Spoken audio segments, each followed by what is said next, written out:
നമസ്തേ. വജ്രത്തിന്റെ മൂല്യം. പ്രിയരെ, ഒരിടത്ത് ഒരു പ്രഭു താമസിച്ചിരുന്നു. അയാൾക്ക് ഒരു ഭൃത്യനുണ്ടായിരുന്നു.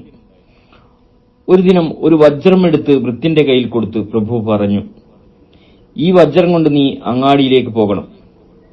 ഓരോരുത്തരും ഈ വജ്രത്തിന് എന്ത് വിലയാണ് കാണുന്നതെന്ന് എന്നോട് വന്ന് പറയണം. ആദ്യം വഴുതനങ്ങ വിൽപ്പനക്കാരന്റെ അടുത്ത് പോവുക. ഭൃത്യൻ രത്നവും കൊണ്ട് നേരെ അങ്ങാടിയിലെ വഴുതനങ്ങ വിൽപ്പനക്കാരന്റെ അടുത്തേക്ക് പോയി. വഴുതനങ്ങ വിൽപ്പനക്കാരൻ വജ്രം തിരിച്ചും മറിച്ചും നോക്കിയിട്ട് പറഞ്ഞു, അനിയ, ഞാനിതിന് 18 റാത്തൽ വഴുതനങ്ങ തരാം. അപ്പോൾ ഭൃത്യൻ ചോദിച്ചു, 20 റാത്തൽ വഴുതനങ്ങ തന്നുകൂടെ?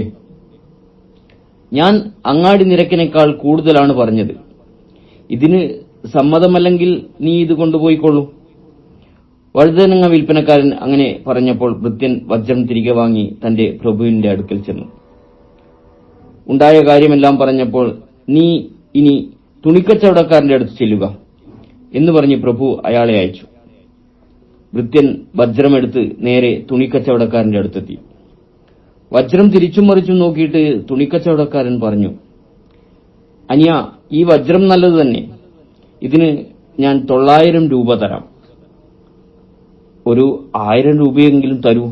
ഭൃത്യൻ കൊഞ്ചി നോക്കിയെങ്കിലും ഒരു പൈസ പോലും കൂടുതൽ കൊടുക്കുവാൻ തുണിക്കച്ചവടക്കാരൻ തയ്യാറായില്ല. ഭൃത്യൻ വജ്രവും കൊണ്ട് വീണ്ടും തന്റെ പ്രഭുവിന്റെ അടുക്കലെത്തി.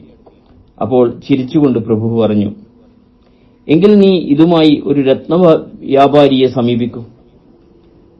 ഭൃത്യൻ നേരെ ഒരു രത്നവ്യാപാരിയുടെ അടുത്തേക്ക് പോയി. വജ്രം കണ്ടപ്പോൾ തന്നെ ആഹ്ലാദത്തോടെ വാങ്ങി നോക്കിയിട്ട് രത്നവ്യാപാരി പറഞ്ഞു, ഞാൻ ഇതിന് 1,00,000 രൂപ തരാം. വജ്രത്തിന്റെ വില രത്നവ്യാപാരിക്ക് അറിയൂ.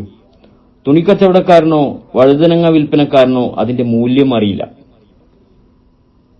ഈശ്വരാവതാരത്തെ എല്ലാവർക്കും അറിയാൻ കഴിയില്ല. ചിലർ ഈശ്വരാവതാരത്തെ സാധാരണ മനുഷ്യനാണെന്നും മറ്റു ചിലർ മഹാപുരുഷനെന്നും കരുതും. അവതാരത്തെ തിരിച്ചറിയാൻ കഴിയുന്നത് മഹാഭക്തരായ ചുരുക്കം പേർക്ക് മാത്രം. സ്നേഹപൂർവ്വം, രഞ്ജൻ കയനാടത്ത്.